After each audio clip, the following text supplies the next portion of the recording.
welcome back to Smart Martial Arts, my YouTube channel where we go over everything martial arts. In this video, I'm going to start a new series where I review martial arts weapons. In this video, obviously I'm going to be talking about the bow staff. In the video, in this series, I will have a common criteria. I can't read them, but I can. The first one is multiple ways to use. Second is harm to self. Third is ease of learning. And then 4 is the practicality. Starting off, multiple ways to use. In this scenario, this means kind of how you use it.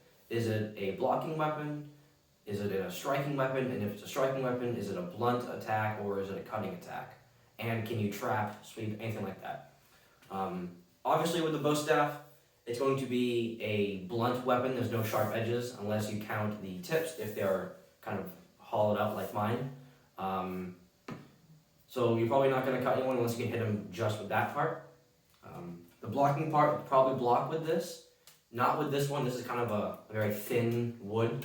Not going to stop a whole lot, but an actual bow staff that you would use. You could probably block a blunt object and maybe a sharp object if you hit it just right and it kind of gets stuck in. But other than that, it could break the bow staff, it could go through the bow staff, or it could weaken the bow staff to the point where it just barely breaks. So if you hit someone with it, it'll break like that.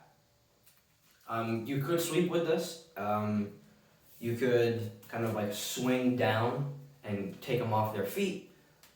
You can't trap with this, as there's nothing you can really hook on or wrap around. It's just a long wooden stick.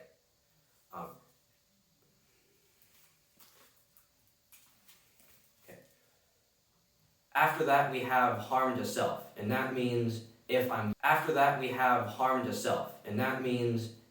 using this to defend myself, am I going to hurt myself in the process? And the answer could be a yes, depending on what you do with it. If you hit someone and you bounce it straight in, so you hit and it goes like this, then you're going to hurt yourself. But if you're doing it down here, or if you have relative control with it, or you're poking, you're probably not going to hurt yourself more than you're going to hurt them. But it is a possibility where it could kind of bounce back, or they could push it back, or when you strike, as I said, it could bend back and it can come back and hit you in the face, or wherever it is in your body. After that, ease of learning. Of the two that I know, nunchuck and the bow staff, this is the easiest one, because if you went out let's say in the woods with 2 of your friends and you knew martial arts and your other friend didn't, and you just picked up a long stick and said, here, use this, 90% of the time they're going to figure out what to do with the bow staff or just a stick. You can hit, you can spin it, you can block. The only time it really gets hard is once you start to learn the tricks to it. But that's not really when you probably wouldn't spin a bow staff in a fight. You'd hit. So in a fight, it's very easy to learn. You hit, you stay back, and you poke. Most people know that regardless if you gave them a broom, a stick, or anything, they already kind of know what to do with it. But if we were going the opposite way with the forms or just having fun with it, compared to the nunchuck, which I'll do in the next video of this, this is the easiest one because it's all one thing, and your movement, like the nunchuck, is 2 separate things. So your movement is just going to be all in one, I guess linear in an easy way to put it, but it's not going to have a reaction to it. It's just going to be all in one. So in that regard, it's easier to learn, but it is a long weapon, and if you mishandle it wrong, you could catch yourself with the spins or anything like that. You could catch your knees, you gut check yourself. I've done that once, that's not fun. Hit yourself in the back of the head. You can throw it across the room if you're going too fast. You can break something. So form-wise, it's a little bit difficult, but in an actual fight, it's probably really easy, in my opinion, to pick up a bow staff or any long stick and then just be able to use it. The next category is the practicality. And that's a 3-stage thing. So the first one is, do you have space? Still comparing it with the nunchuck as much. The nunchucks, you can be in a hallway and you're not going to hit the wall most likely, but with this, If you're gonna do more of like the swinging things, you're definitely gonna hit a wall, a light, a ceiling, a floor, whatever. So space is a definite concern with this. But if you are outside in a parking lot or walking down the street, then this is probably going to work because you can keep space with it as well as you can use all the open space to your advantage to use this. The next one, following practicality, or I guess in the same category, is it effective? I've never personally used a bow staff in a fight, but there was a medieval weapon called the quarterstaff, which is roughly the same size as a bow staff, maybe longer, maybe shorter. But there's a video of a watermelon in a helmet, and someone swung a quarterstaff and broke the watermelon in the helmet. So that would lead me to believe that they are effective.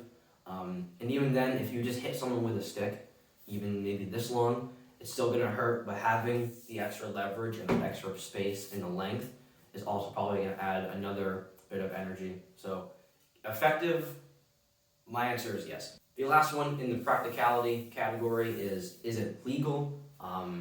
In my state of New Hampshire, I haven't found anything that says you can't carry around a bow staff. But if I do, I'll do more research before I post this. And if that answer is it's illegal, I will put that right here. If not, then that's just gonna be blank, or I'll just put no. But kind of going away from that, in form-wise, having fun, I know we talked about this earlier, this is my favorite weapon.